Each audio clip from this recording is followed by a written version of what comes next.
আমরা এই জামতলা হাটে কেন এত লোক জমা হয়েছি এবং এত বক্তব্য আমরা রাখছি কেন,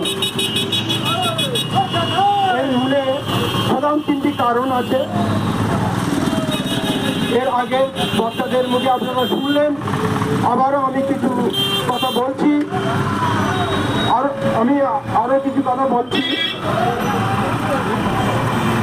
আমাদের এই আলোচনার মুখ্য ব্যাপার হচ্ছে যে আমাদের ভারতবর্ষের যে ওবিসি জাতি আছে সেই জাতির গণনা সরকার করছে না। তারা সংখ্যায় 52% আছে। কিভাবে জানলাম না, আমাদের যে মন্ডল কমিশনের রিপোর্ট যেটা পেশ করেছিল সরকার স্বীকৃতি দিয়েছে, সেই 78% আমাদের ওবিসি বন্ধুরা আছেন, কিন্তু তাদের সেই 52% সংরক্ষণ তাদের দেওয়া হয় না। তারা কারচুপি করে 27% তাদের সংরক্ষণ দেওয়া হয়েছে এবং তার মধ্যে আবার ক্রিমিনাল লাগানো হয়েছে।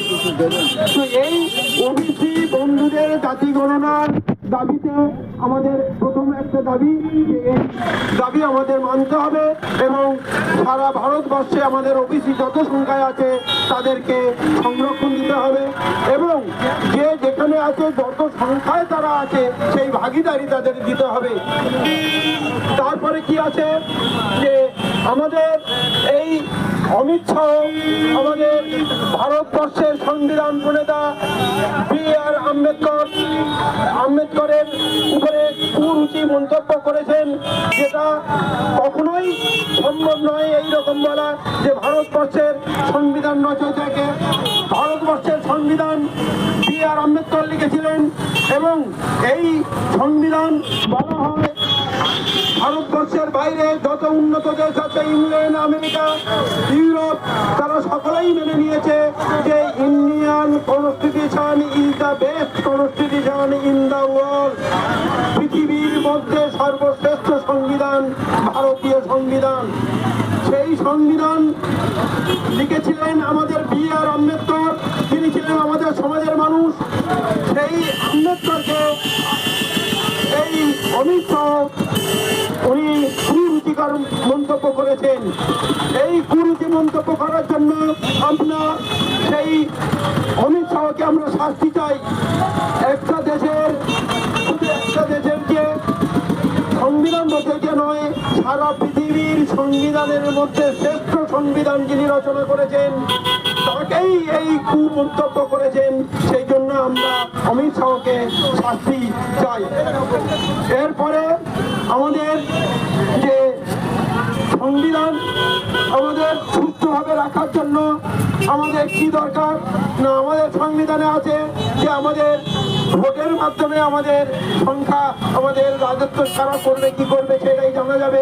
সুতরাং সেই ভোটের মাধ্যমে আমাদের ব্যালটের মাধ্যমে ভোট হতো, কিন্তু 2004 সাল থেকে আরম্ভ হয়ে গেছে ইভিএম এর মাধ্যমে ভোট। ইভিএম এর মাধ্যমে, এর আগে শুনেছেন ইভিএম এর মাধ্যমে সুন্দর এবং স্বচ্ছ ভোট হয় না। সেটা প্রমাণ আমরা পেয়েছি যে ভারতবর্ষের বাইরে যেসব উন্নত দেশ আছে, ইউরোপ, আমেরিকা, ইংল্যান্ড, তারা কখনো ইভিএম এর মাধ্যমে ভোট করে না। কেন করে না?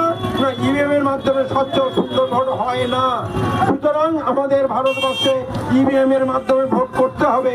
এটা আমাদের সর্বভারতীয়ভাবে আমাদের এই সর্বভারতীয় যে সংগঠন বামসেব আছে তাদের দাবি যে আমাদের ইভিএম এর মাধ্যমে ভোট বন্ধ করে আমাদের ব্যালটের মাধ্যমে ভোট করতে হবে।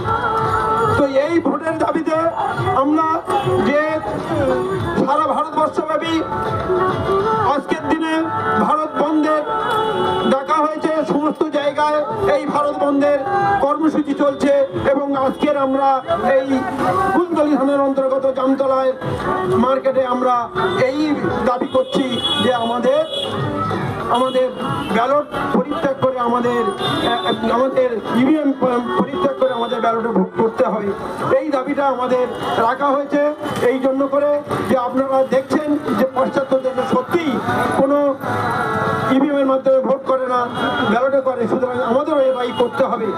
আর আমাদের এই যে অমিত শাহ যেটা করেছে, এটা তার অধিকার ছাড়িয়ে করেছে যে সে এই মুহূর্তে ক্ষমতায় আছে এই ভোট চুরি করে তারা এই জায়গায় গেছে বলে তারা এই কথা বলতে পারছে।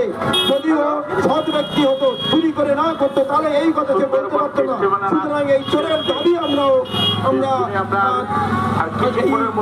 দাবি আমরা করছি যে ওই যে অমিত শাহ যে কুমন্তব্য করেছে তার শাস্তি যেন আমরা দেখতে পাই।